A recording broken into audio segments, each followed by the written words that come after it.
Dobrý deň všetkým televíznym divákom, vítajte pri dnešnom vysielaní. Pekný dobrý deň. Mám rada prekvapenia a ten dnešný deň je pre mňa prekvapením. Je tu pán doktor Štefan Harabin a pán doktor Peter Weiss. Vítajte páni medzi nami. Nebolo tu vôbec dohodnuté, ale sme tu, všetci spolu, silná zostava a budeme sa rozprávať o čom inom ako o tom, čo žijeme, v čom sa nachádzame, aká je súčasnosť a možno sa tak nejakým očkom pozrieme aj do blízkej budúcnosti. Skôr ako dám priestor našim hosťom, tak si pustíme takú malú ukážku z jedného videa, ktoré včera kolovalo po všetkých sieťach.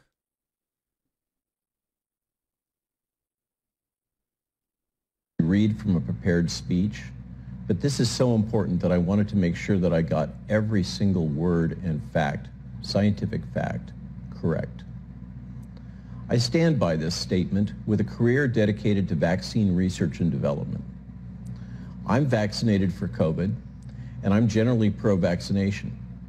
I've devoted my entire career to developing safe and effective ways to prevent and treat infectious diseases. After this, I'll be posting the text of this statement so that you can share it with your friends and family. Here's the thing. Before you inject your child, a decision that is irreversible, I wanted to let you know the scientific facts about this genetic vaccine, which is based on the RNA vaccine technology I created. There are three main issues that parents need to understand before they take this irrevocable decision.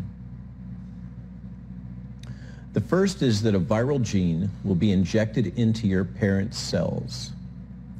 This gene forces your child's body to make toxic spike proteins. These proteins often cause permanent damage in children's critical organs. These organs include their brain and nervous system, their heart and blood vessels, including blood clots, their reproductive system, and most importantly, this vaccine can trigger fundamental changes to their immune system. The most alarming point about this is that once these damages have occurred, they are irreparable. They cannot be reversed. You can't fix the lesions within their brains. You cannot repair heart tissue scarring. You cannot repair a genetically reset immune system. And this vaccine can cause reproductive damage that could affect future generations of your family. The second thing you need to know is about the fact that this novel technology has not been adequately tested. We need at least 5 years of testing and research before we can really understand the risks associated with this new technology. The harms and risks from new medicines often become revealed many years later. I ask you to ask yourself, as a fellow parent, if you want your child to be part of the most radical experiment in human history. One final point. The reason they're giving you to vaccinate your child is a lie. Your children represent no danger to their parents or grandparents. It's actually the opposite. Their immunity after getting COVID is critical to save your family, if not the world, from this disease. Finally, in summary, there's no benefit for your children or your family to be vaccinating your children against the small risks of the virus, given the known health risks of the vaccine that as a parent, you and your children may have to live with for the rest of your lives. The risk-benefit analysis is not even close with this vaccine for children. As a parent and grandparent, my strong recommendation to you is to resist and fight to protect your children.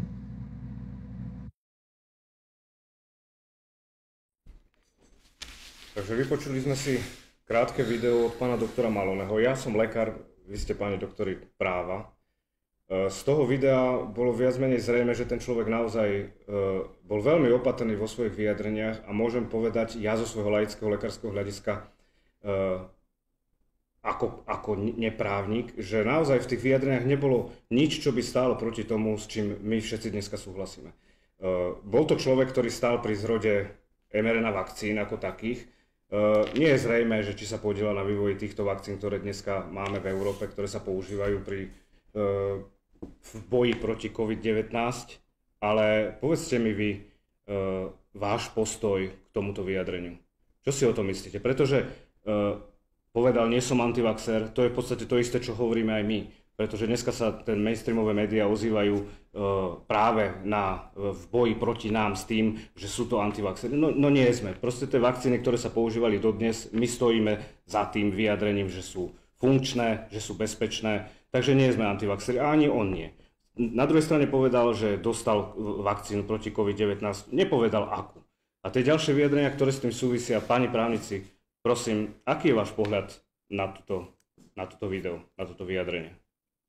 No, máme tu už celý rad informácií, teda nielen od neho, ale existujú odborníci v tejto oblasti, lebo my ako právnici nie sme, ani biochemici, ani lekári, ani epidemiológovia, že jednoducho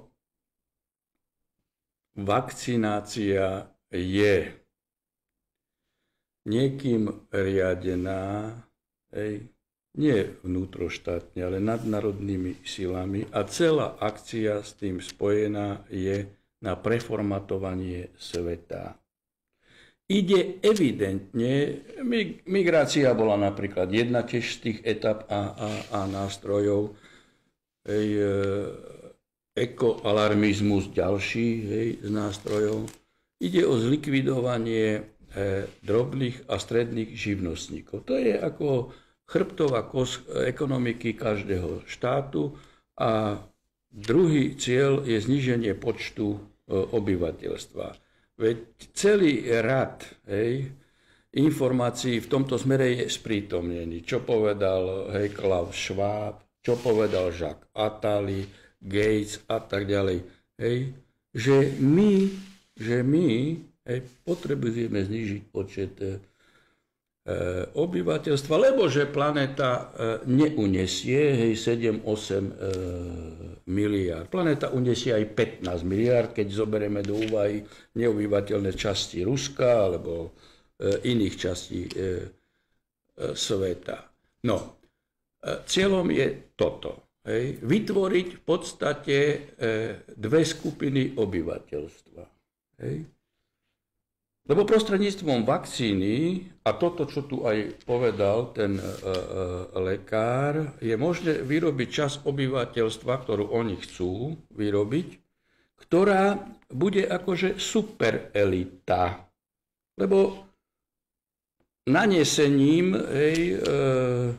do vakcín určitých chemických procesov a ingrediencií je možné vyrobiť super človeka intelektuálne špičkového, ale takisto je možné vyrobiť aj človeka, ktorý bude biorobot, zombik. Ide v podstate o transhumanizmus. Vôbec tento proces vakcinácie okrem iného hovorí o viacerých krízach, ktoré prežíva západná Európa.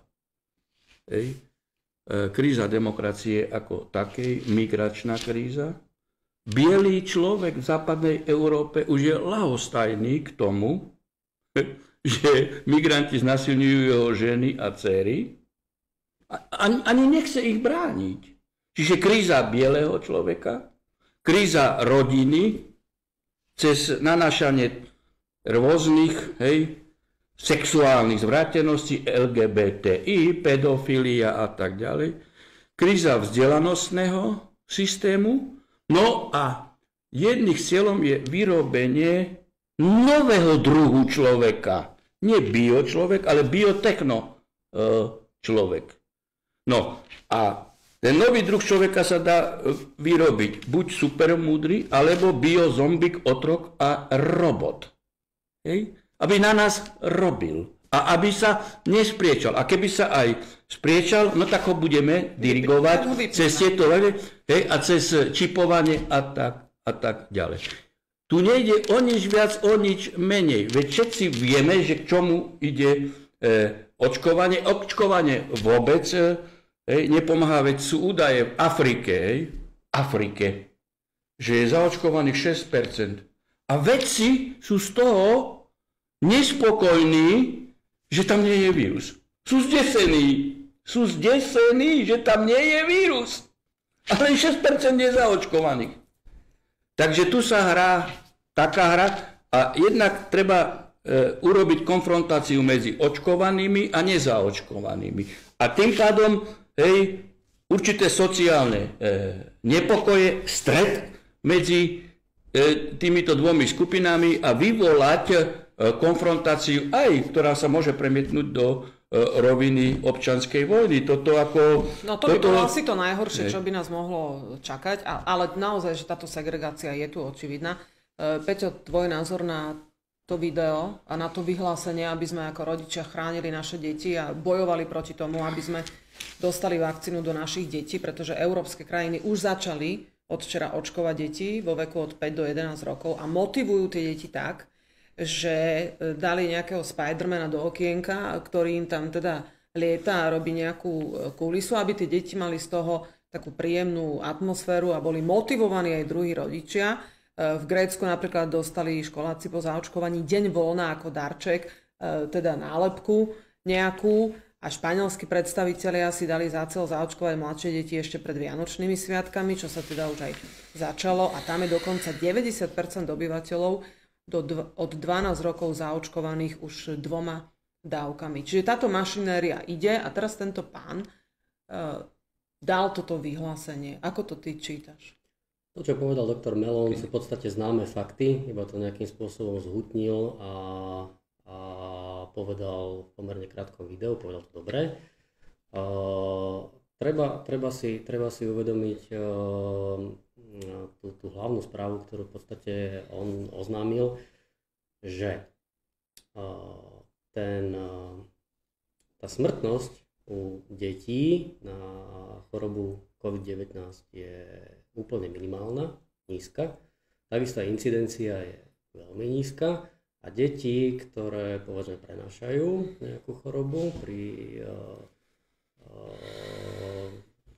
prejave nejakých slabých príznakov, v podstate prispievajú k tvorbe imunity v rodine. Čiže je to naopak, ako tvrdia médiá hlavného prúdu, a vlastne zneužívajú ten presný opak tohto tvrdenia na to, aby sa rodičia báli vlastných detí a prarodičia báli svojich vnúkov. Čiže toto je v podstate taká podstatná informácia z tohto.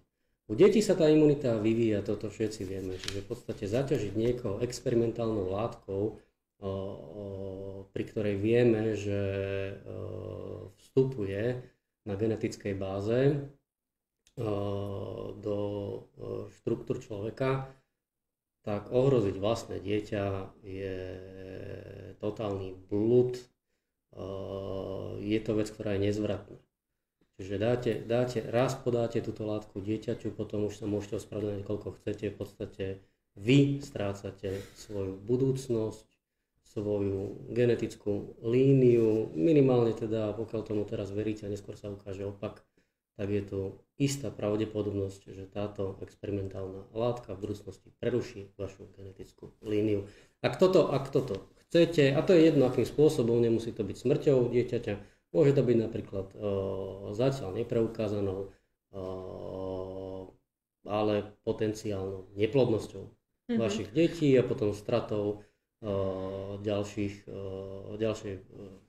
ďalšieho trvania vašej genetickej línie. Už dneska vieme, poviem fakty, už dneska vieme, že S-proteín je toxín S-proteín tvorí okrem protilátky, o ktorej sa hovorí, že by mal tvoriť tie protilátky, tvorí aj iné protilátky, ktoré v podstate spôsobujú autoimunitné ochorenia. Čiže majú podobu teda časti toho S-proteínu sa podobajú na časti tkanív, ktoré sú telu vlastné a tým pádom môžu v budúcnosti výrazne prispievať k vzniku autoimunitných ochorení. Takže toto nie je sranda a toto si nechať pichnúť vlastnému dieťaťu by malo byť až po naozaj plne informovanom zvážení všetkých pre a proti. Lenže Peťo, keď sa už zamerali títo naši vládni činitelia na deti, tak ako aj v iných európskych krajinách, prečo sa nepoučia napríklad z takej Kalifornie, kde je povinné očkovanie detí a už to tam aj prebieha a už teda sú aj nejaké výsledky, že čo sa deje s tými deťmi po povinnom očkovaní. Vieme o tom, že deti teda majú problémy so zrakom, problémy s pohybom, sú tam dokonca problémy s nejakou činnosťou srdca, dokonca aj smrť. Prečo si teda nevezmeme z týchto krajín nejaké ponaučenie a nestopneme to? O čo potom ide tým politikom, ktorí to kážu? Veľmi dobre sledujte, ako skončí povinné očkovanie na druhej najväčšej škole, ktorá sa nachádza v Kalifornii. Je to druhá najväčšia škola v USA po New Yorku. Momentálne tam prebieha proces, ktorý smeruje k pozastaveniu tohto očkovania. Kľúčovým svedkom je svedok, ktorý je súčasťou aj nášho podania do Hágu. Takže sledujte, my ten výsledok zverejníme.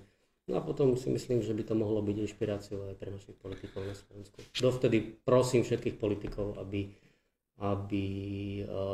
pozastavili svoju činnosť smerujúcu k poškodeniu detí. Ja by som neprosil našich politikov, aby pozastavili činnosť. My ako ľudia znali práva, znali existujúceho právneho poriadku, vrátane ústavy a medzinárodných dohovorov. Ja týchto politikov, ktorí nie sú politici, to sú marionetky, a to je celý systém už v západnej Európe posledných 30 rokov, že neexistujú politici typu Helmut Schmidt, alebo Mitterrand, alebo Helmut Kohl, alebo Papandreou. To sú ľudia, ktorí si evidentne korupčne vychovávaní a produkovaní v smere nasadenia do riadiacich štruktúr jednotlivých štátov. Veď si zoberte Macrona, veď ako toto môže byť politika vzor pre Francúzov, ktorý má babku o 40 ročej staršiu doma v posteli, že to už je uchýlka. No ale práve cez takéto kompromaty sú to ľudia, ktorí urobia všetko. No, oni sú korumpovaní. Korumpovaní sú aj cez peniaze týchto firiem, ktoré vyrábajú vakcíny, a títo ľudia produkujú tie vyhlásenia, ktoré produkujú. Ja som totálny odporca bol niekedy trestu smrti. Ale teraz, po tých zaznamenaní týchto informácií a týchto arogantných, vražedných vyhlásení, napríklad aj Lengvarského a spol, že chcú očkovať naše deti, sa prikláňam k tomu, aby sa zaviedol trest smrti, a dokonca Norimberský proces umožnil aj spätnú retroaktívnu účinnosť. A príde doba, kedy títo budú postavení pred súd. Si zoberme Norimberský proces, aj medicínsky. Von Leyen povie, že ho treba zrušiť a zaviesť pokusy na ľuďoch. Táto Hitleroška, ona nám ide toto hovoriť a chce povaliť celý postjalský systém. No ale Čiže kde táto Uršula tú odvahu na to, aby no povedala... tak vidíte, no tak ako je skorumpovaná. Veď to je marionetka týchto firiem, veď to sú... Ale to sú to odvážne vyhlásenia. No veď práve preto takýmto ľuďom netreba hovoriť, že ich že ich treba varovať. Nastúpi trestnoprávna zodpovednosť a aj ty, Uršula, pôjdeš pred súd. Nemyslíš si, že nepôjdeš. Príde doba, kedy teda všetko v tomto smere, tak ako prišla po Hitlerovi doba, sa bude naprávať a budú títo ľudia postavení pred súd. A preto, vzhľadom na to, čo táto Uršulka povedala, treba vyzvať všetkých našich politikov zodpovedných, aby okamžite začali procesy na vystúpenie z Európskej únie. Veď toto je skorumpovaná fašistická klika na čele európskych štruktúr. Veď to je nehorázne, treba to takto pomenovať. Čo nejaká Uršulka si povie? Veď my máme suverenitu. Hej, právny stav je... Možno, že žiadny politik ani koaličný, ani opozičný. Nikto nič nepovedal na jej vyhlásenie, ktoré naozaj teda boli zarážajúce. Toto je dačo strašné. Táto osoba si dovolí povedať. Ale to, že sú všetci ticho, im dáva silu ísť ďalej. No to znamená, že všetci títo na našej vnútroštátnej úrovni, či koaličnej, či opozičnej, sú takisto korumpovaní a vydierateľní. Veď ako vy si myslíte, že keby prišiel Fico s Pellegrini v moci, tak budeme zaočkovaní všetci. Veď Fico dával návrh a Smer na ústavný súd vo vzťahu k e-karanténe 3 mesiace dozadu, kde tvrdil, že ide o diskrimináciu. Áno, tí, ktorí idú zo zahraničia, nie sú očkovaní, musia ísť do e-karantény. A tí, ktorí sú očkovaní, nejdú do e-karantény. A Fico v tomto oponoval, diskrimináciu a apartheid a zároveň do odôvodnenia napísal pod jedným z osobitných bodov, že Smer a tí, ktorí iniciovali ten ústavnú sťažnosť, podporujú kroky vlády v smere dávania bonusov za očkovanie. Čiže Fico dal jasný signál. Ja som váš. Keď budem pri moci, zaočkujem všetkých. No teraz tak ako to vám hovorím, tu taký stav, pretože je možné, že by teda neoponovali a okamžite nezačali aj v parlamente iniciatívy na vystúpenie z Európskej únie. My máme právo veta. Nariadenia a smernice sú síce nadriadené našim zákonom, ale nie našej ústave. A keď máme právo veta, my môžeme kedykoľvek vystúpiť. Veď si zoberte, aj teraz posledné nálezy ústavných súdov, neviem, či v Maďarsku už je to vo finálnej báze, ale v Poľsku jasne ústavný súd povedal, že ich vnútroštátne právo z hľadiska ústavy je nadriadené právnemu stavu Európskej únie. A ako začali aktivity vo vzťahu k Poľsku politické, že im začínali blokovať peniaze a Jorbo, minister spravodlivosti, povedal jasne. Čak ako my sme suverénna krajina, tak ako aj my. Áno, a prestaneme podporovať Európsku úniu. Tak jednoducho vystúpiť. No jednoducho, to je skorumpovaná banda. Pokiaľ nedojde k ich výmene, alebo dobrovoľne neodídu tieto riadiace štruktúry, tak treba iniciovať procesy na vystúpenie. To je, ja som ani túto záverečnú reakciu nehovoril dozadu 5-6 rokov, lebo teda som vôbec nepredpokladal, že by to dospelo do takýchto rezultátov, že predsednička komisie bude tu oživovať fašizmus. No tak to som nepredpokladal. Preto, lebo som bol zastanca existencie, lebo malo to ekonomické výhody, ale teraz už ide o rovinu pravdu, ide o existenciu našej budúcej generácie a štátu ako takého, aj samostatnosti. No a po včerajšom schválení Budajovho zákona o tom, čo sa tu ide robiť s pôdou, o to viac, ale tak ako bol transhumanizmus kedysi science fiction, tak je science fiction asi aj to, že by sme vystúpili z Európskej únie pod tlakom tejto garnitúry, ktorá tu je v rámci Európskej únie, v jednotlivých štátoch aj v rámci Slovenskej republiky. No, pozrite, je úplne jasné, že dochádza k preformatovaniu sveta. Tým pádom dojde k formovaniu nových geopolitických štruktúr, hej, možno v rámci strednej Európy nejaká obdoba, hej, Trojmora alebo Dunajský projekt, hej, ktorý bol v iných historických súvislostiach tiež v politickej rovine aktívny. Čiže my a naša politická reprezentácia sa musí snažiť, aby do týchto procesoch zapadla, zachytila ich v smere zachovania existencie Slovenskej republiky. Preto my musíme robiť zahraničnú politiku na všetky 4 svetové strany, aj vo vzťahu k Rusku, čo tu práve táto verchuška vytvára rusofóbiu a pritom existenciu štátu nám môže garantovať len budúce silné Rusko, lebo vieme, ako dopadlo Československo, hej, ktoré malo garanciu u Anglosasov a u teda Francúzov a podhodili Československo ako psový kost. Hoci Stalin chcel chrániť nie v záujme Československá Sudety, vo svojom záujme chcel. A Beneš cupkal do zahraničia a počúval svojich tutorov. Čiže existenciu Slovenskej republiky nám môže garantovať v budúcnosti len Rusko. Silné Rusko. A preto sa vytvára takáto atmosféra. Tu je dôležité, ale že kde sa Slovensko nachádza práve teraz, a či sme predaní, alebo ešte sa len dopredávame. Nech sa páči. Ja by som chcel jednu vec dodať. Možno si treba všimnúť aj to rozhodnutie Ústavného súdu. Volám ho o zmarenom referende, o predčasných voľbách.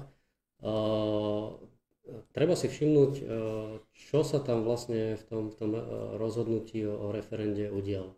Okrem toho, že sa opätovne objavilo neexistujúce materiálne jadro ústavy, aby sa táto ústava dala vykladať aj inak, ako sa má reálne vykladať, tak sa objavil argumentačný aspekt, ktorý možno znemožňuje vystúpenie z Európskej únie. A to je tzv. Nepripustnosť ad hoc otázok. Na to si treba dávať pozor, to aby ľudia nezabudli, že niečo také tam sa zaviedlo.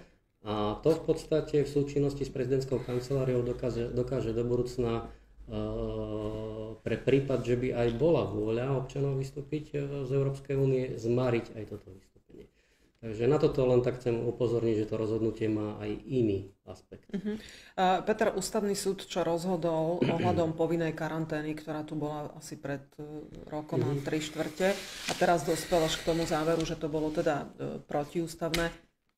Máme sa tešiť na takéto kroky, lebo je to taká nejaká včelička, ktorá prišla neskoro síce, ale aspoň prišla. Môžeme niečo očakávať napríklad aj v prípade očkovania?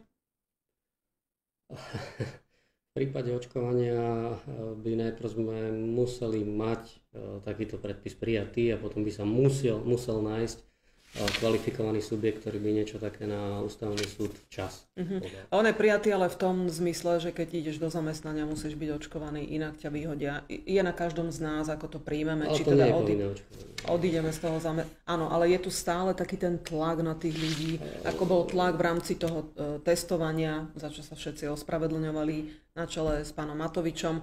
A teraz je tu ten tlak toho očkovania. Veď rodičia nemôžu odniesť dieťa do škôlky, ak nie sú zaočkovaní. Ale to je len presne o tom, že ako ďaleko sa nechajú ľudia zatlačiť a voviesť, pretože my sme, ak si dobre pamätáte, rok je odvtedy, čo vám jedna osoba politicky činná povedala, že pôjdete iba raz na testovanie. Potom vám tá istá osoba povedala, že pôjdete len 2-krát na testovanie. Potom a dneska je situácia salámovou technikou, je v štádiu, kde sa OTP režim mení na OP, vypadáva testovanie. Myslíte, že to je koniec? To je len o tom, koľko ľudia sú schopní zniesť. Táto šedá masa populácie, ktorá sa necháva tlačiť do kúta, si stále myslí, že to prestane. Lenže oni, ani nevediac o tom, čo robia, sú v podstate zneužívaní, ako v minulosti bolo zneužívané Zonderkovanie. V podstate sú istým spôsobom v poradí na riešenie, a neočakáva sa, že sa postavia a riešiť to budú. Aj tu pre vašich divákov televízie Slovan treba jednoznačne povedať, že toto, čo ste otvorili, máte svätú pravdu a ide o zjavnú trestnú činnosť nátlaku.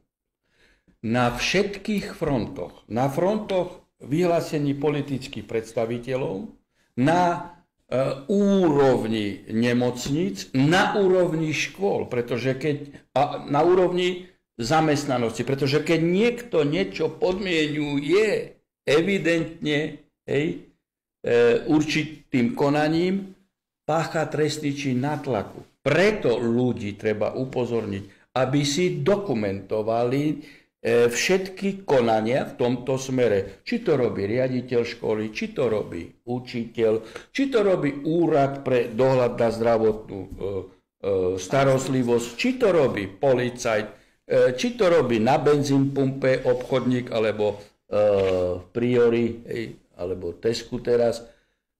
Ide na konkrétnu situáciu o trestnú činnosť. U policajta úradu verejného zdravotníctva ide dokonca aj o zneužívanie právomoci verejného činiteľa. U policajta môže ísť ešte o obmedzovanie osobnej slobody, ale minimálne u každého ide o nátlak a o apartheid.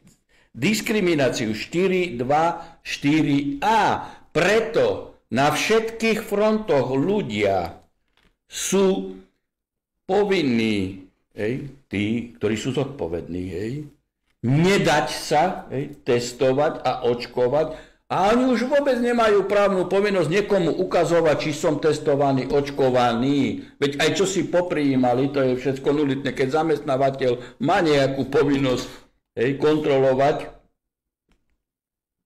otestovanosť, ale vy ako občania zamestnanec, ukážte mi právne ustanovenie konkrétneho zákona, ústavy alebo európskeho dohovoru, podľa ktorého ja by som mal ukazovať zamestnávateľovi, či som alebo nie som. Vnímate takú právnu povinnosť, keď ako zdravý človek. Takže ide tu evidentne o trestnú činnosť a preto to treba všetko dokumentovať a preto treba podávať trestné oznámenia. My vieme, aké sú vyhlášky Mikasa, od samého začiatku boli právne nulitné. Ústavný súd síce teraz pustil akože len tú karanténu, akože ideme, ale to isté sa viaže k celému radu obmedzení, ktoré sú v podobe rúšok, testovania a tak ďalej. Čiže a u Mikasa ide o zjavnú trestnú činnosť a príde doba, kedy bude trestné stíhanie. To sa netreba bať hovoriť a ľudia nech podávajú trestné oznámenie. A tu zlyhávajú orgány činné v trestnom konaní aj na čele s generálnym prokurátorom. Pretože automaticky, keďže vie, že sa pácha trestná činnosť a robí sa nátlak, je povinný to stíhať.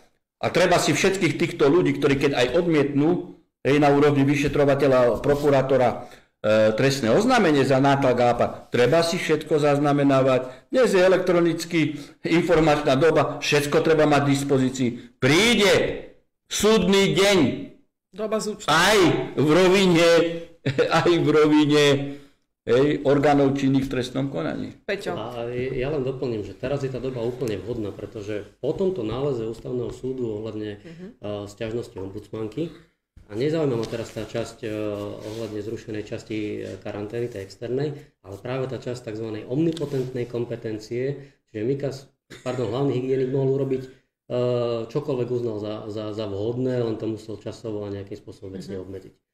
Čo sa teda nejako nerobilo. Ale ako náhle toto bolo vyhlásené za nesúladné, tak nastáva tu ešte to, čo povedal toto pán doktor, tak nastáva ten čas, pretože automaticky sú zrušené vyhlášky bez ohľadu na to, aký mali právny status a už nemôžu povedať, že už aj hlavný hygienik sa nechal počuť, že on už nemá kompetenciu, aby ďalej zasahoval v týchto veciach. Ani nikdy nemal. A teraz si zoberte, že ministerstvo dopravy by malo byť to, ktoré už nemá vôbec žiaden právny základ na to, aby čokoľvek vydalo, a je poverené nejakým uznesením vlády, aby čo si vydávalo. Čo je uznesenie vlády, to každému je jasné. My dokonca máme rozhodnutia z Krajského súdu v Bratislave, ktoré hovoria o tom, že uznesenie vlády má charakter taký, aký mu venoval predtým ústavný súd, čiže je záväzné len do vnútroštátnej správy. Takže o tomto nie je žiadna pochybnosť. Máme aktuálne rozhodnutie súdu, síce procesného charakteru, je tam jasne vyjadrené, o čom sú uznesenia. Takže uznesenia vlády majú takýto charakter. Na základe uznesenia vlády má minister dopravy zavádzať opatrenia na úseku dopravy počas sviatku. A tie majú byť kontrolované políciou. Pozor, toto už je zneužívanie právomoci, ale ako vyšité, tu už by policajti mali odmietať nezákonný rozkaz. A prečo to nerobia? Musia, pretože sami budú zodpovední. To už nebude o tomto, že policajt príde a povie, ale mi to nariadil tento v dodávke. To znamená, Peter, že konkrétny človek pri konkrétnom strete s týmto policajtom má podať na tohto policajta trestné oznámenie? Na zasahujúceho policajta trestné oznámenie. Toto je zásadný problém, pretože hlavný hygienik správne povedal, že stratil právny základ a tento právny základ nie je žiadnou legislatívou vytvorený pre ministra dopravy alebo v jeho rezorte.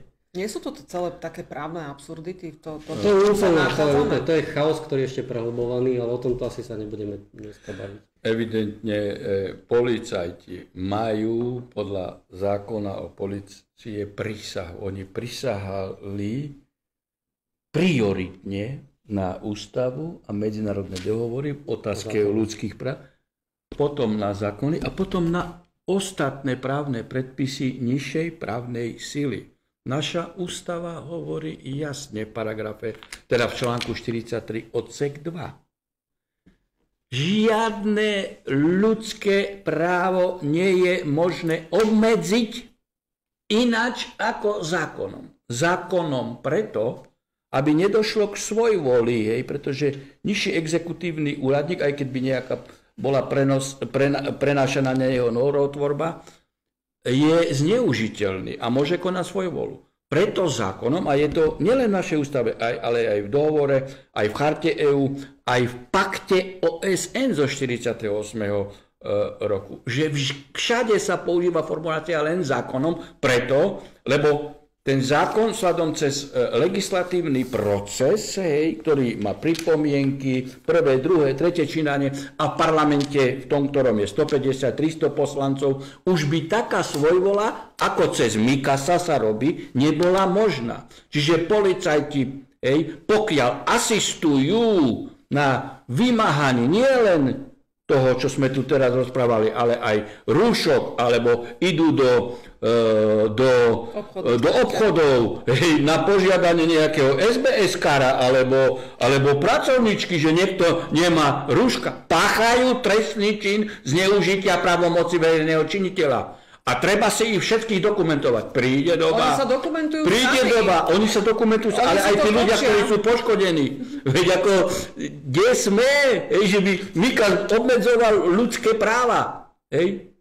A ešte hovorí článok 2 odsek 3. Ten je o štátnom orgáne, že štátny orgán môže len to, čo zákon ustáva. Občan môže hocičo, čo mu zákon nezakazuje. A do vety je uvedené, že povinnosti možno občanovi ukladať len zákonom. Nakoniec v poslednom tomto náleze práve ohľadne tej karantény práve citujú, že tá Mikasová bola v rozpore z 13 odsek 2 a 2 odsek 3 článku ústavy. Ďakujem Bohu za to, že to vyšlo a že to v podstate dalo nejaké to svetelko nám, ľuďom, ale to... Napriek tomu si odborníci myslia, že sa dá používať aj to tzv. Na základe zákona, to je ich mantra. Na základe zákona. A ja už neviem, kam skonopí, lebo toto každý, kto trošku prichádza do kontaktu s ústavou, naozaj si môže len vlasy trhať. Tam by bola jasná formulácia. Aj na zákon, a tam nie je 13 odsek 2. Pozrite si včerajšiu súdnu radu, ako v podstate sme tam argumentovali pri predĺžení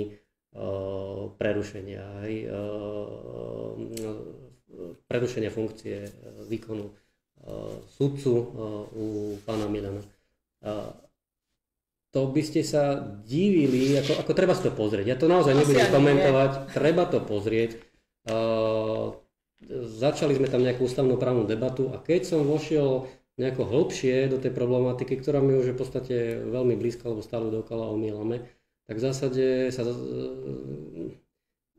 neviem, no, stále opakujú veci, ako keby tí ľudia preberali informácie iba z médií a z právnikov sa stávajú ľudia, ktorí asi nečítajú tie isté rozhodnutia, alebo nemajú záujem o obsah rozhodnutí, ale vyslovene... Možno sú si takí istí, že za nimi niekto stojí, napríklad tie médiá.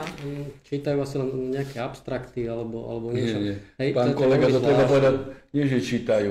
To sú juristuti v momentálnych justičných funkciách.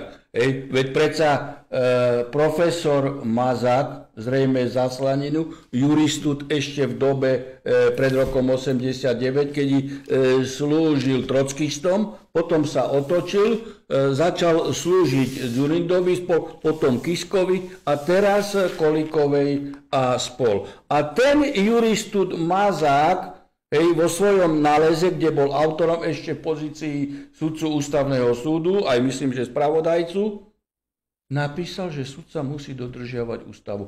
A teraz sudcovi Milanovi, ktorý dodržiava ústavu, tento super juristut povie, že mu treba pozastaviť činnosť, že on dodržiava ústavu. No tak to, že to sú juristuti v pozíciách justičných funkcií, ktorí vždy, a takých máte kopu, sú schopní zo seba urobiť úplného idiota, otočiť sa o 180 stupňov. Keď som niečo tvrdil v čase, kedy momentálnymi držiteľmi moci boli iní, teraz sú iní, tak to isté pre iných otočím rovno. To robí napríklad sudca Kliment. Odporúčam pozrieť si to, čo sa vlastne včera udialo na súdnej rade. Tam prebiehala argumentácia, ako náhle sme sa dostali hlbšie do argumentácie, a bol by som v nejakej časti pokračoval, tak v zásade som bol stopnutý, že toto nie je ústavnoprávna debata. Čo by to Páni, ale kde sa vy ako právnici nachádzame, my obyčajní ľudia, ktorí nám píšu, naši televízni diváci, ktorým vykradajú auta. Teraz tie rozkradačky sa naozaj rozmáhajú, najmä tuto v Bratislavskej Petržalke, neviem ako je to v iných častiach, odtiaľ nám píšu. A jednej pani vykradli auto, volala policajtov, ktorí sa ani neunúvali prísť. Lebo asi kontrolovali v blízkom auparku ľudí, či majú teda nejaký covid pass alebo niečo. Potom sa natočia na policia, hoaxy a neviem, ako majú nazvanú tú ich stránku. A ako teda kontrolovali ľudí v tom auparku. Kde je teda ochrana pomáhať a chrániť tých obyvateľov, ktorí sú naozaj poškodení krádežou? To je to, že sa začínajú naplňať podmienky článku 32 Ale koho má žalovať tá žena? No tá žena, ako je poškodená, samozrejme môže podať podanie na príslušnú prokuratúru riaditeľa policajnej zložky, ktorá je príslušná územne, a pokiaľ nekonajú ako orgán štátu, neexistuje súkromná obžaloba, tak v tomto smere ako poškodený, keď sa nedomôžeš začatia trestného konania, tak môžeš podať ústavnú sťažnosť, že ako poškodený si a štát ťa neochránil a ani len nezisťuje páchateľov. Tam myslím, že na Slovensku nie sú v tomto smere, neviem v konkrétnej judikáte, ale v Český ústavný súd minimálne 2-3 prejudikoval, že štát, keď nekoná vo vzťahu k zjavnej trestnej činnosti, tak sú porušené práva poškodeného, základné ľudské práva. No ale toto je zjavné, že zlyhávajú základné funkcie štátu, keď polícia nerealizuje okamžite úkon vo vzťahu k zdokumentovaniu stôp a všetkých okolností svedčiacich a objasneniu trestnej činnosti. No tak to je dačo strašné. Nemajú čas, lebo... ale za chvíľu tomuto policajtovi konkrétnemu zavraždia dceru, potom uvidíme, ako sa bude správať. Toto sú veci, ktoré keď si myslia konkrétni policajti, že sa vyhnú tomu. Ale to sa netýka len policajtov, ale aj prokurátorov, ktorí si myslí, že nebudem ako riešiť vec, lebo pichnem do osieho politického hniezda, namiesto toho, aby som realizoval ústavu, trestný poriadok a trestný zákon, tak si myslí, že ho to nedobehne, či už prokurátora, policajta, sudcu, tak je na ťažkom omyle. Viete, pani, my sme sa ocitli v takej situácii, že ak idete do hračkárstva kúpiť hračky, tak predtým musíte ukázať COVID pas, inak vás nepustia. KOP jednota, poslali nám naši televízni diváci obrázok, kde je napísané: v prípade, že si kúpite okrem potravín a topánok, čo teda dovolili, aj niečo iné, musíte sa preukázať COVID pasom, inak to musíte z toho košíka vyložiť. To sú také absurdné, až niekedy vtipné Ale je najväčšia situácie. sranda, že to isté nariadenie, ktoré upravuje používanie COVID pasov, obsahuje aj článok 36, ktorý hovorí o tom, že existuje tu úplná dobrovoľnosť v slobode očkovania. Nie je možné zaviesť povinné očkovanie, to je v nariadení. Ono to takto súvisí a zase to aj súvisí s Európskou úniou. Viete, ako niekedy bolo 10 božích prikázaní, a tie boli a sú jasné z hľadiska morálneho aj kresťanského. Poriadok v každej komunite, v každom štáte máte vtedy, keď právne predpisy, ich je čo najmenej, a keď sú zrozumiteľné, jasne, nezameniteľné obsahovo pri výklade, ale my sme sa dostali po roku 89 do stavu, kedy sa prijímajú nové a nové právne predpisy, novely novelizovaných noviel, kde teda nie že už mnohé sú v rozpore s ústavou a procesne sa tam nedostali, ale jeden zákon je v rozpore s druhým zákonom, čo teraz kolega rozprávala správne. Ale nie len to. Tu máte jeden paragraf s druhým paragrafom toho istého zákona je v rozpore. A nie len to. Jeden odsek s druhým odsekom toho istého paragrafu je v rozpore. A nie len to, ale jedno písmeno toho istého odseku, toho istého paragrafu, toho istého zákonu je v rozpore. A toto je cieľ. Toto je cieľ, totálna právna neistota, destabilizácia, aby ste sa nemohli dovolať pravdy, spravodlivosti a napraviť v smere porušenia vášho práva. To zapadá do konceptu, a ja to stále tvrdím, Najvyšší súd, Ústavný súd a navyše teraz túto destabilizáciu umožnili Najvyšším správnym súdom a máte trojsmerný minimálne výklad právnych predpisov. Lebo Najvyšší správny súd začne niečo judikovať, lebo tam je aj sankcia. Z hľadiska trestnoprávneho, aj z hľadiska zásad. Trestné kolegium Najvyššieho súdu povie úplne iné. Úplne iné.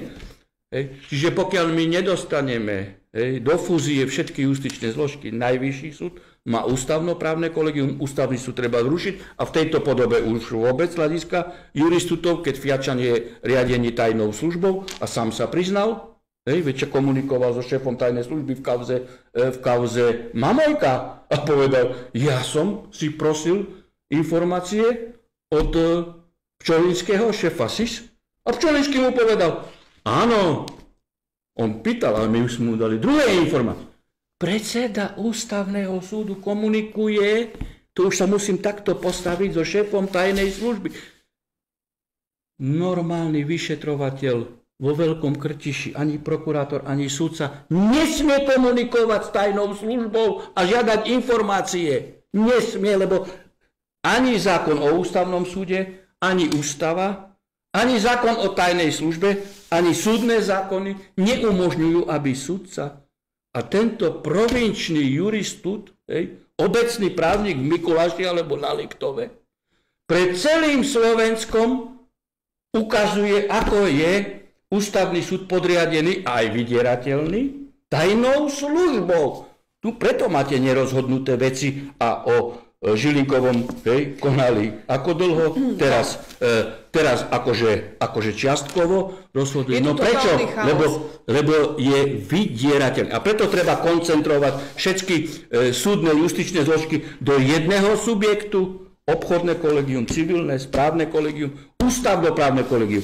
A predtým, než niečo vyjde jednoznačného z hľadiska interpretácie zo súdu, tak je predvídateľné. To by som len doplnil. A nedochádza ku kolíziám. A tým pádom, právna neistota. K výslednici súdnej sa kto domôže? Kto má peniaze, lebo však treba zaplatiť advokátov a tak ďalej. Normálny človečik nemá šancu. Nemá šancu. My sme sa Ústavného súdu pýtali, akým spôsobom vybavuje porade podnetov. Dospeli sme k odpovedi, budem parafrázovať, vybavujeme ich podľa dôležitosť. Ako si určia oni? No ako momentálna politická moc povie a im určí. Toto je informácia pre generálneho prokurátora. Od januára budúceho roka preberie na seba štát zodpovednosť za akékoľvek prípady nežiaducich účinkov. Nový zákon bude retroaktívny, čo znamená, že o kompenzácie po nežiaducich účinkoch môžu žiadať všetci, ktorí sa zaočkovali, a teda tu si stanovili taký vtipný dátum, ktorý ešte nemáme, po 26. decembri minulého roka. Rezort ministra Vladimíra Lengvarského potvrdil, že od nového roka štát na seba preberá zodpovednosť za vedľajšie účinky vakcín. A tu je teda otázka. Toto by malo byť, aspoň to ja tak vnímam, motivácia pre tých ľudí, ktorí sa ešte nedali zaočkovať. A má to byť taká ochrana, že v podstate štát preberá zodpovednosť, čiže asi sú tie vakcíny bezpečné, idem si to pichnúť, lebo štát sa o mňa postará. Ako budem dokazovať ja, človek, ktorý si dá vpichnúť vakcínu, že mám nehybnú ruku, alebo že ma bolí plece, alebo že mám, ja neviem, nejaké výražky po tele, proste nejaké vedľajšie účinky, že to mám z vakcíny. Z právneho hľadiska. Tak je to vec dokazovania, čiže je to naozaj veľmi ošemetná záležitosť. Ale v zásade, a to sa nebavíme, teraz nechcem byť vtipný, že to budú riešiť na základe pitvy pozostali, ale tak začal, dobre, ale určite by som začal podnetom na úrad na dohľad nad zdravotnou starostlivosťou a podľa ich zistení by som pokračoval. Aj keď veľa od toho očakávať asi nemožno. Zoberte si v priemere, koľko máme evidovaných naozaj priznaných nežiaducích účinkov vo vzťahu k počtu podaných vakcín v okolitých krajinách a v priemere priemere voči počtu obyvateľov. Čiže máme prudko poddimenzované, naozaj priznané vedľajšie účinky. Tak čo chceme, aby teda štát povedal, že každý XT naozaj má vedľajší účinok a nie je spôsobený inými komorbiditami, ktoré mal v čase zaočkovania. To je veľmi zložitá záležitosť. Je to otázka zhromaždenia dôkazov konkrétneho zdravotného fondu a to je spojené zase s tým, že pokiaľ ste v individuálnej rovine, tak ako musíte si zabezpečiť adekvátny a príslušný znalecký posudok, ktorý si môžete zabezpečiť a to tiež nestojí málo.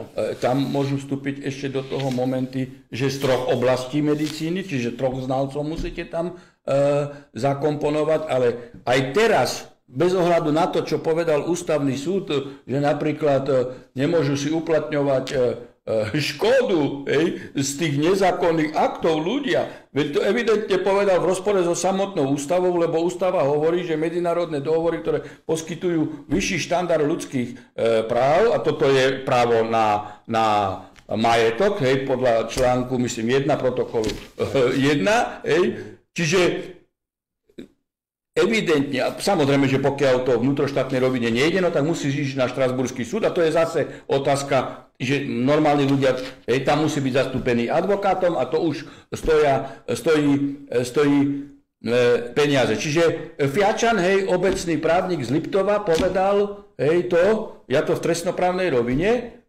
poviem, ako trestný sudca, poviem, ako obžalovaný mal byť oslobodený, ale poviem, dobre, že sme ho obesili. To poviem mene štátu. Lebo on povedal, že áno, bolo to neústavné, teda vznikla ti škoda, ale škodu nemôžeš vymáhať.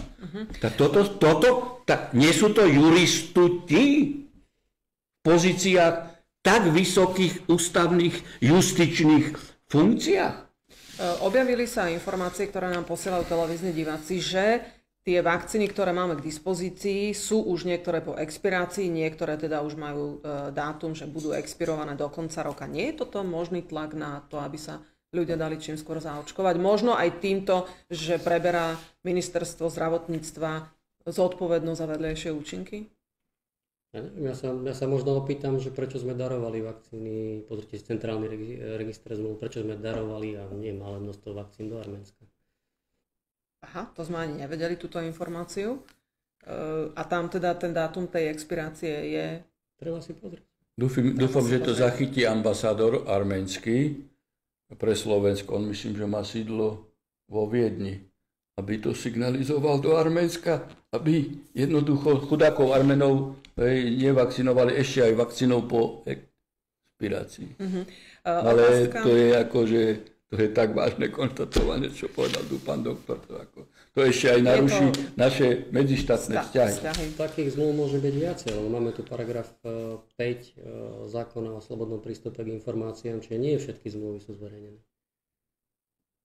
Ale ja keď prídem si pichnúť vakcínu a chcem dátum, ktorá je na tej vakcíne, na tej ampulke, musia mi ju dať, ukázať. Mám na to právo? Informovaný súhlas je upravený aj u nás v zákone, aj potom o zdravotnej starostlivosti. No tak určite podľa môjho názoru, pretože to je to isté, ako keď si zoberiete lieky a teda pozeráte, Je to súčasť toho procesu pri poskytovaní informovaného súhlasu. No čiže keď podpíšeme informovaný súhlas, tak som vybavený. No ale treba sa presne na to pýtať, čiže treba sa pýtať, v podstate má človek právo aj na informáciu o celom obsahu toho príbalového letáku, o kontraindikáciách najmä aj o podaní lieku a o tom, či nie je preexpirovaný. Toto je vo vzťahu k tým, ktorí chcú sa ísť očkovať, tak aby si aspoň toto zistili. Máme aj takých divákov. Že niekto príde a povie informovaný súhlas som dal, lebo niekto chcel akože odo mňa nejaký podpis, tak som mu dal. Pre nich je to dôkaz a pre mňa je to v podstate takmer úplná strata potom možnosti uplatňovať akokoľvek takého nároku. Ten nárok, ktorý tu tvrdíte, že by mal byť motivačný, je to smiešne, nepoviem poškodiť zdravie, aby som motivovaný, aby som za to dostal peniaze. To rovno človek môže radšej sadnúť do auta a nabúrať do múra 60-ke, hej. Čiže toto asi nie. Tak Lengvarského kampaň reklamná asi nezabrala, skúšajú proste všetky kroky na to, aby dostali tých ľudí do očkovacích centier. Lebo právne relevantným spôsobom nie je možné zaviesť povinné očkovanie. Ono sa tu otvorene už hovorí o 4. dávke očkovacej, vraj teda sa má očkovať každý mesiac, jeden odborník odporúča. Otvorene sa hovorí o očkovaní každé 3 mesiace, čiže budú nás chcieť píchať asi naozaj veľmi často. No nejde o narkomaniu. Ide o zjavnú narkomaniu, hej. Veď prvá dávka, hej, ako mala byť úplne bezpečná, zabezpečí vám cestovanie. Druhá, hej, teraz už nie. Hej, to ako keď dealeri drog, hej, ktorí ako rozširovali klientelu, tak napichali, hej, pod určitým násilným stavom deti, hej, a potom už tie deti boli závislé, už uškodili za rodičmi, aby dali peniaze na ďalšiu a ďalšiu dávku. Veď celý rad vedcov hovoria, aj tu sa pustili, že vývoj vakcín. Pred rokom 89 bol 8 až 16 rokov. Dobre, pripustme, že veda pokročila aj v medicínskej oblasti, no ale však tí špičkoví akademici, odborníci, nielen zo západnej Európy, ale aj z Ruska, aj z Ameriky hovoria jasne, že tá vakcinácia, vývoj 5-6 rokov. No a toto nemáte. A keby pred rokom 89 jeden na vakcinovanie, ktoré bolo schválené napríklad na tetan, zomrel, tak zastavia vakcináciu v celej Varšavskej zmluve.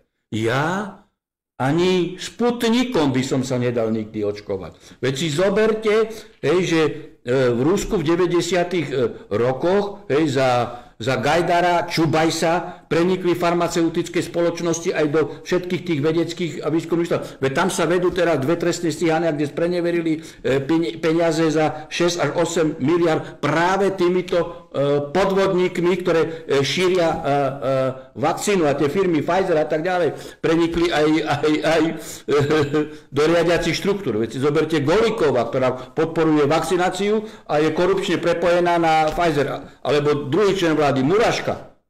A tam takisto prebieha tento konflikt očkovaných a neočkovaných. Poďme na protilátky, páni, aby sme stihli, to je divácka otázka, teda nehovoríme o tých 180 dňoch, ktoré teda sú akceptované na Slovensku, teda očkovaní, prekonaní, len s týmito 2 sa dostanete inde ako do potravín alebo do drogérie, čiže protilátky v zmysle tom, že si išiel dať urobiť krvné testy, zistené boli protilátky, ale nevie dátum, kedy mal prekonaný ten COVID, čiže vtedy mu dali odpoveď z ministerstva zdravotníctva, že takéto protilátky neakceptujú a akceptujú len očkovanie. Pre mňa protilátky, teraz to bude možno trošku také zvláštne, nie sú témou. Pre mňa je dôležitá pri tomto virologickom ochorení je dôležitá bunková imunita. Protilátky pre mňa nie sú vôbec téma. Viete, to by sme potom mohli kľudne rozoberať asi tou logikou, ako povedal jeden predstaviteľ, že protilátky sú preto, lebo sú protipomôčka látky. To sa môžem potom spýtať, či akým spôsobom mám vykladať, kde mám dať pomôčku napríklad v slove neboštík. Ale teda to, čo si ty povedal, to je možno nejak sa dopatrať toho a je možné tým argumentovať právne? Ešte raz, treba si uvedomiť to, že, ale to je otázka skôr na lekárov, z čoho sú vlastne merané tie protilátky. My sme sa od ministerstva kedysi pýtali a dostali sme na to odpoveď. A tá odpoveď znela o tom, teda bola o tom, že tie protilátky, ktoré sa merajú, nekorešpondujú s tým, s čím by mali korešpondovať. Tá odpoveď je staršia, môže byť, že už to nejakým spôsobom aktualizované. To je asi v tej istej rovine, ako vakcína je proti určitému vírusu a už na ďalší vírus novú vakcínu. Čiže aj protilátka je voči tomu, čo prekonal, hej? A voči ďalšiemu už nie je. Ale vy ste mierili na to, že ako keď vakcinovaný môže podľa ich právnych predpisov, hej, a s protilátkami nemôže. Čiže ešte aj v tejto časti ich neprávneho stavu je diskriminácia. Pri víruse, ktorý mutuje, a teraz si zoberme napríklad podobný, nech je podobný chrípka. Vy by ste si dali pichnúť vakcínu proti variantu, ktorý tu bol odporúčaný spred 2 rokov? No, tak... Rozumný človek by to urobil? Lebo to sa deje presne pri vakcinácii korony. Toto vysvetľuje aj akademik Redko Rusky. Presne toto, čo hovoríte. Máte tu spoločnosti už niekoľko rokov. Čiže alfa variant, tzv. V1 vírus je v podstate to, čo korešponduje s tým S-proteínom vo vakcíne. A teraz si zoberte, že tento pôvodný variant tu nie je, už aspoň teda podľa mojich informácií. A vy stále dostávate to isté. Čo to bude mať za následok? No to, čo hovorí doktor Lakota. ADE a prvotný antigénový hriech. To znamená, že tie protilátky nebudú protilátkami neutralizujúcim vírus, ale naopak budú napomáhať tomu, aby tento protilátkami obalený problém spôsobiť ďalšie problémy inde v tele. Že toto môže byť naozaj problém. No význam toho prvotného videa, teraz ja ako lekár práve preto som to pustil, lebo podobných videí je veľa. Je hlavne v tom, že on použil jeden pojem, a to, že zmeny sú irreverzibilné. On sa síce vyjadroval k deťom, ale nikde ešte jednoznačne lekár nepovedal túto vetu, že zmeny sú irreverzibilné. Štúdia Pomeranca. Treba si pozrieť, Richard Pomeranc v podstate urobil štúdiu, pán doktor Lakota z ňou vyšiel na Slovensku ako prvý. Naozaj táto mRNA technológia sa zabudováva do ľudského genomu, to nemáme o čom polemizovať.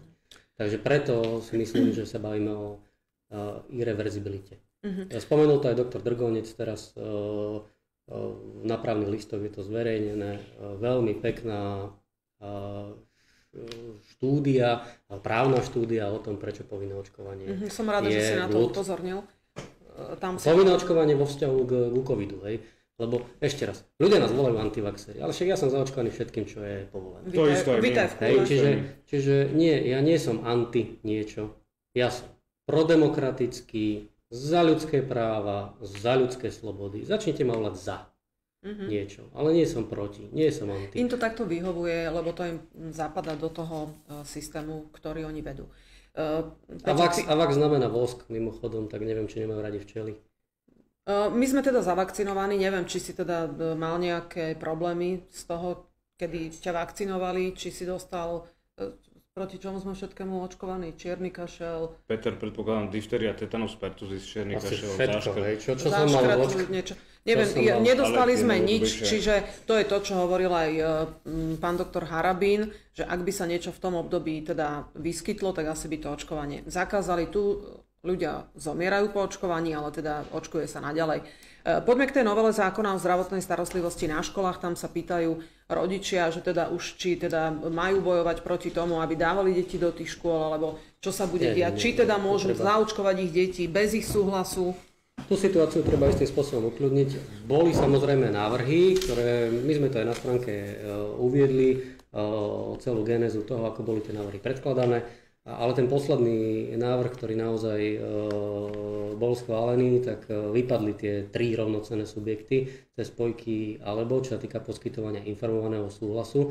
Čiže naozaj, pokiaľ by to bolo schválené, bývalo schválené v tom pôvodnom znení, tak by to bolo trošku inak. Ale nakoniec to schválené bolo v rozsahu, ktorý vlastne zodpovedá aj pôvodnej legislatíve, čiže len odkazom, tuším, to bol paragraf 6 o zdravotnej starostlivosti, kde sa píše, kto je zákonným zástupcom vo vzťahu teda k poskytovaniu informovaného súhlasu na tomto úseku. Čiže nič sa vlastne v legislatíve nezmenilo. Napriek tomu si myslím, toto je právny stav, si myslím, že je tu aj faktický stav, pretože máme tu právny chaos, právo sa vykladá všelijako, videli sme to koniec koncov na školách, keď na chvíľu boli zrušené na 2. stupňoch základných škôl rúška. Napriek tomu, tí, ktorí najviac kričali, že treba dodržiavať vyhlášky, potom povedali, a čo tam, že už nie je vyhláška, budete nosiť, lebo máme strach o vlastné zdravie. Áno, to si pamätáme, čiže tí, ktorí najviac kričali, potom vlastne najviac porušovali. Takže na konci aj tak sa to krásne demaskovalo, že o čo išlo? Išlo iba o strach. Takže nešlo nikdy o právo a len to právo, takzvané právo v úvodzovkách, ja to volám takové paralelné právo, bolo zneužívané voči tým, ktorí rozumejú právnemu systému. Páni, ja chcem na záver také vaše nejaké zhodnotenie. Je tu koniec tohoto roka, vstupujeme do nového roka. Je tu v podstate už 2. rok, čo žijeme s nejakou pandémiou, riešime migráciu, riešime vojnový konflikt na Ukrajine, teda u našeho suseda. Riešime tu zdražovanie cien energií, všetko sa to valí na tých ľudí. Čo ďalej? Čo si myslíte? Tak to nejak zhodnoťme na konci roka a čo ďalej?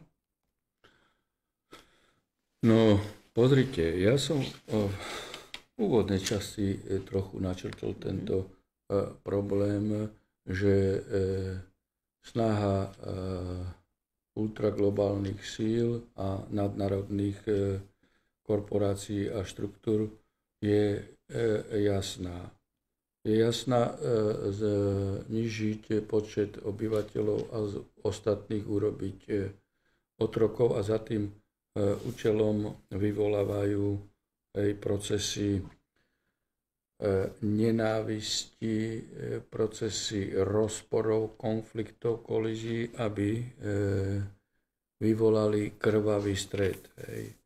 Preto moje ako odporúčanie pre ľudí je samozrejme s cieľom vyvolať úplne atmosféru strachu, obáv, a v neistote potom ľudia robia aj chybné kroky a niekedy aj agresívne, čo v žiadnom prípade nemôžeme my chcieť. Ja odporúčam ľuďom len to, nesmiete sa báť. Výrazným, rozhodným spôsobom prejaviť to, že ste v práve, že keby vám aj neviem, čím argumentovali, tak ste mimoriadne silní, okrem chaotickej ich legislatívy, ktorá ani nie je legislatívou, ako kolega povedal, nejaká paralelná úprava, neprávna, paralelná úprava. Argumentujte a nikdy sa nemôžete pomýliť. Argumentujte ústavou a medzinárodnými dohovormi, minimálne dohovorom o základných ľudských právach, pretože nevieme, čo bude s chartou EU a s tou hitleroškou von Leyen,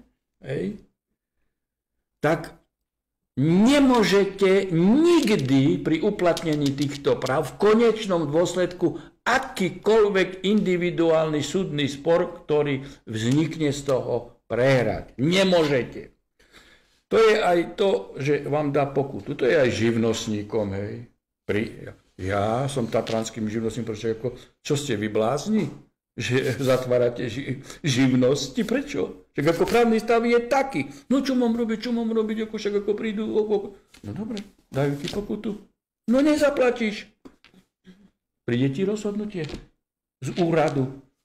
verejného zdravotníctva podáš voči tomu opravný prostriedok, podáš trestné oznámenie na autora, ktorým je nejaký úradník úradu verejného zdravotníctva, že zneužíva právomoc verejného činiteľa alebo podľa ústavy a nemáš takú novinu. No, môže byť, že nadriadený orgán to potvrdí, ale čas beží a ty máš otvorenú prevádzku. Čas beží. No potom, keby potvrdil, správna žaloba na súd. Hej? A si oslobodený od súdneho poplatku. To hovorím vo vzťahu k živnostníkom, pretože predsa len tí živnostníci, už na toho právnika majú na advokáta. No nezaplatíš. Príde policajt, čo si to dovoluješ? Podám ti trestné oznámenie. Čo si dovoluješ zasahovať do mojich ľudských? Ale preto hovorím rozhodne, výrazne, s takou absolútnou presvedčivosťou, že teda nemôže byť pochyb, že nemáš právo, ale slušne. Čiže individuálny nejaký boj. A to sa týka aj detí do škôl, ako do nemocníc a tak ďalej. A lekári, keď také dačo produkujú, tak Hippokratovú prísahu, ako sú rozpore, keď idú očkovať a vedia, že vakcína má vedľajšie účinky, tak ten lekár, ktorý zaočkuje, je totálne nezodpovedný sebec, len preto, aby ostal vo funkcii alebo na oddelení, ide očkovať človeka s preparátom pokusným, o ktorom vie, že môže mať vedľajšie účinky. Normálny lekár ani sa nepokusí niekoho presvedčať, lebo Hippokratová prísaha mu to nedovolí. Tak čo na záver? Na záver, riešte situácie, tieto individuálne situácie s nadhľadom a s vtipom. V podstate, ak viete, že ste v práve a na konci, aj keď to môže dlhšie trvať, to právo bude nakoniec priznané vám aj s odškodnením, len treba zotrvať, tak v podstate máte k dispozícii taký pokojný vhľad a viete použiť aj situácie, s ktorými druhá strana neráta. Pokiaľ ľahšie sa kazí, ako sa tvorí. Čiže v zásade napríklad gastroprevádzky, pokiaľ právnik vie, akým spôsobom funguje vymožiteľnosť, respektíve exekúcia, ako sa doručuje do vlastných rok a tak ďalej, no tak napríklad, pokiaľ by sa na Slovensku otvorila zahraničná spoločnosť, ideálne napríklad zo Spojených štátov amerických, ktorá by združila 50 prevádzok a tá by zbierala potom pokuty, kto by vydržal? Pokiaľ by majetok bol nezdružený a ten by ostal u jednotlivých prevádzkovateľov, ale prevádzka ako taká by bola v USA. Čiže tých možností je X, ktoré sa dajú riešiť. Skočte za svojím právnikom, porozprávajte sa, nevzdávajte sa, viete to riešiť s nadhľadom, právo je na vašej strane. Toto bolo taký akože momentálny stav, ktorý ma napadol, ako napríklad niektoré veci sa dajú riešiť, ale takých môže byť X. Ale ešte dôležitá vec, jedna vec je individuálny nejaký život v pokoji, alebo teda v riešení situácií, ale zároveň vždy je dôležité aj kolektívne riešenie. Ono to tak smiešne znie, že v jednote je sila, ale naozaj je. To znamená, že keď sa nájde len 5 ľudí, zoberte si, prečo sa nehovorí budem stručný, prečo sa nehovorí napríklad o tom, že sa prioritne má vakcinovať zdravotný personál, lebo chýba. Ak by ste povedali, že ich zavakcinujete a 5 sa vám zdravotných sestier na oddelení postaví, lebo ich tam dokopy 3, dobre, ale to je jedno, tak jednoducho to tam neviete zaviesť. A to isté je na iných pracoviskách. Keby ste povedali, je tu jedna automobilka, o ktorej vieme, že v podstate tá mala problém, sa bála, že keď bude začne kontrolovať, tak im ľudia neprídu do práce. Čiže to je len o tom začať rozmýšľať aj kolektívnym spôsobom a toto kolektívne myslenie a konanie dokáže riešiť problémy. Dokonca bez akéhokoľvek konfliktu. Toto rieši tú polarizáciu, do ktorej sa nás snažia dostať. Oni používajú len dve metódy. Chlieba, hry a divide et impera, to ešte Rímania vymysleli. Toto na nás používajú, nič iné v talóne nemajú. Je to veľmi jednoduché sa proti tomu brániť. A ľudia musia začať spolupracovať. Je to naozaj pravda, že ak by teda sa dohodli napríklad zdravotníci alebo učitelia, teda zložky, na ktorých je vyvíjaný enormný tlak, aby sa dali zaočkovať v povinne. Máme veľkú výhodu, že my máme ešte pamäť spred 89. v istej populácii. A tá populácia je stále ako markantná. Že tu ľudia ešte stále vedia povedať, už akokoľvek tá doba bola nejakým spôsobom problematická. Každý vie ako. Ale jednoducho, ľudia vedeli si dať pivo, párky a upratať okolo bytovky. A na suchom ľade variť čaj. Ja kolegu len doplním presne toto, čo povedal. Neviem, ktorý z tých predstaviteľov, zamestnávateľov, včera som práve toto čítal, vo vzťahu k očkovaniu a im ukladaniu povinností, kontrolných mechanizmov.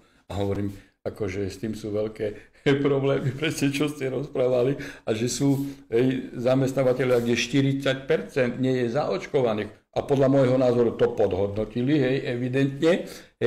Čiže presne tá otázka jednotného postupu, a sú v koncoch. Netreba sa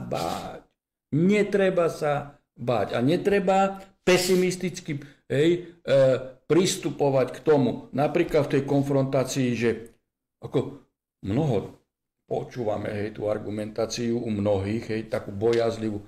Nedám sa zaočkovať, prídem o zamestnanie, a čo teda moja rodina a deti? No máš ako dve voľby, a keď tvoj postoj bude rozhodný, buď sa dáš zaočkovať a máš riziko, že budeš mať trombozu za pol roka, alebo ja neviem, iné následky, alebo skôr, tak ako dobre, no zachoval si zamestnanie a si zdravotne skončil. Ale dobre, ja tvrdím, že mnoho z týchto zamestnávateľov nepristúpi k tomu, že by teda vyhodil, lebo si sám ohrozí prevádzku. No, ale keby aj vyhodil, no dobre, vyhodil sa, nie si zaočkovaný, si zdravotne v poriadku, si zachránil život. Ale tu nás sa dáš zaočkovať, a čo ti potom z toho zamestnania je? Si skončil. No otázna je, či neskončí potom finančne, ale teda to sme sa... Ale vždy si nejak pomôžeš. Prežiješ, máš blízkych príbuzných, máš priateľov, nájdeš nejaké náhradné zamestnanie. Vždy príde nejaké náhradné riešenie. Určite. Pravda, čiže sme v práve, na to pamätajte, a na tom sa zhodli. Presne tak, sme v práve. Naši dvaja hostia, ktorí tu boli s nami v štúdiu, doktor Štefan Harabin a doktor Peter Weiss. Páni, ďakujeme veľmi pekne, že ste prišli k nám do štúdia. Naozaj to bola dnes taká celkom silná zostava. Vám ďakujeme, že ste nás sledovali. Uvidíme sa v pondelok o 13. Možno aj v piatok budeš robiť? Možno aj v piatok. Z týchto rozhovorov vyplýva vždycky niečo múdre, zásadné. Martinka, ale čo keby som dal ešte jednu otázku? Zdá sa mi to nekompletné z jedného dôvodu. Páni, prosím, povedzte mi veľmi stručne. Existuje nejaký bod, cez ktorý by ste už vy nešli, a v ktorom momente by ste vypovedali, že tu už právo naozaj nemá žiadnu váhu. Už sa nemáme ani o čo oprieť. Stále sa o niečo opierame. Musím povedať však, že to Slovensko ešte stále nejakým spôsobom netrpí. Trpia jednotlivci na základe rozhodnutí, ktoré sami urobili. Ale existuje nejaký moment, nejaký bod, po ktorom by ste povedali, ale teraz už dosť. No, vy sa pýtate na dve roviny, lebo z časti ste povedali právo a potom ako už koniec trpezlivosti občanov. Ako právny poriadok u nás nie je rešpektovaný. Keď nie je rešpektovaná ústava, medzinárodné dohovory, základné ľudské práva, tu už dávno na všetkých frontoch a na všetkých úrovniach ústavných činiteľov, či je to generálna prokuratúra, ktorá umožňuje páchanie trestného činu nátlaku a apartheidu, či je to ústavný súd, na to reaguje, či sú to poslanci, ktorí teda určitou delegačnou normotvorbou, aby sa zbavili, delegovali na Mikasa, či je to exekutíva, či je to prezident, ktorý toleruje ten, zlyhávajú. Čiže tu evidentne sú naplnené podmienky článku 32 ústavy. No a na tú druhú otázku nie som vám ako schopný odpovedať. Ja si myslím, že to je to, dojde trpezlivosť ľuďom, ale tu musí byť evolučný proces. Asi povedia, že dosť. V tomto smere, podľa môjho názoru, hrá vyslovene farizejskú pozíciu celá skupina opozičných poslancov. Na čele s Ficom, Taraba ani tak nie, ale Fico, Kotleba, Pellegrini a spol. A Uhrik. Lebo majú politické strany. Keby povedali, že sa vzdávame mandátov a zabezpečíme, že náhradníci nenastúpia, parlament končí. Lebo zanikol štátny orgán. Nie je možné z hľadiska ústavnoprávneho, aby rokovali zvyšní poslanci. Tak ako manželstvo máte, jeden zomrie, Nemôže povedať, že manželstvo existuje. Lebo neexistuje. Hej. Takisto pečený senát na Najvyššom súde nemôže pojednávať v trojčlennej zostave, keď ide o pečený senát a dvaja neprídu. A oni, ako my traja ich prehlasujeme. To nie je možné. Preto opozičníci hrali, lebo Taraba sa postavil k tomu pozitívne, že on je kedykoľvek schopný to urobiť, ale ostatní nie. A hrali tú falošnú hru na zberanie podpisov a na referendum, petičné akcie, o ktorej iniciatíve som na samom začiatku povedal, hej, že ako síce podporujem to, ale presne, video som o tom natočil, ako to presne dopadne. Čiže im nič nebráni vzdať sa, vláda padá a musia byť, nie že tam Čaputová môže a nemusí, alebo bude sa obrácať na ústav. Nie, zanikol štátny orgán a končí. Čiže keď opoziční politici nehrajú falošnú hru, hej, s národom v otázke porušovania ich základných ľudských práv, môžu vyvolať okamžite predčasné voľby. Napadla ešte taká úplná možno hlúposť, ale chcem to povedať. Čo keby sa urobilo referendum o tom, kľudne aj za daného stavu, ako je, že by sa prijal zákon, že všetci volení a nevolení predstavitelia, ministri, predstavitelia ústredných orgánov štátnej správy, ostatných ústredných orgánov štátnej správy, niektorí nevolení, by museli povinne prejsť detektorom, tak ako policajti, a bolo by to verejné konanie. Myslím, že bol už takýto návrh. A bola by to podľa mňa sranda, a to by aj bez volieb sa v podstate asi reštrukturovalo strašne veľa orgánov. Ale to len tak, takto. A pokiaľ ide o tú otázku ohľadne nejakého zlomu, ja si naopak myslím, že ten zlom k nemu dôjde neskôr, ale v opačnom smere. Nie, že my budeme rozmýšľať, kedy už nie je dosť, ale naopak ono sa to zrúti ako domček z kariet. Lebo ja nebudem hovoriť o tom, čo všetko je rozbehnuté, ale tých vecí je strašne veľa rozbehnutých, ono sa to možno nezdá. A nebudem hovoriť akých, pretože pokiaľ by som to povedal, tak štát by ešte predtým, ako dostane nejakú oficiálnu notu, tak by mohol robiť nejaké protiopatrenia. Takže raz k tomu, podľa môjho názoru, dôjde, môže to byť čoskoro a odrazu sa to všetko zosype a pôjde to pomerne rýchlo. A ľudia budú niesť zodpovednosť, pretože tá zodpovednosť je u nás zakotvená, dokonca aj osobná. Máme tu 514, ktorá vyslovene hovorí o tom, že každá škoda, za ktorú zodpovedá štát, a nezákonné rozhodnutie, nesprávny úradný postup aj má byť zosobnená. Ak nebude zosobnená, aj za tento proces zodpovedá nejaký štátny úradník, a ten, pokiaľ povie, že ju nezosobní, tak zodpovedá v trestoprávnej rovine, pretože ju nezosobnil. Takže na tomto potom bude treba trvať, to už bude len taká zábava, hej. Ale zatiaľ preto treba dokumentovať všetko. Treba dokumentovať, presne. Dostali ste rady, tak sa ich môžete, nemusíte držať, je to na vašom rozhodnutí, každý ste svojprávny človek a rozhodujete každý sám za seba. Páni, ešte raz srdečná vďaka a vám ďakujeme, že ste nás sledovali. Dovidenia. Dovidenia. Pozdravujem divákov z televízie Slovan.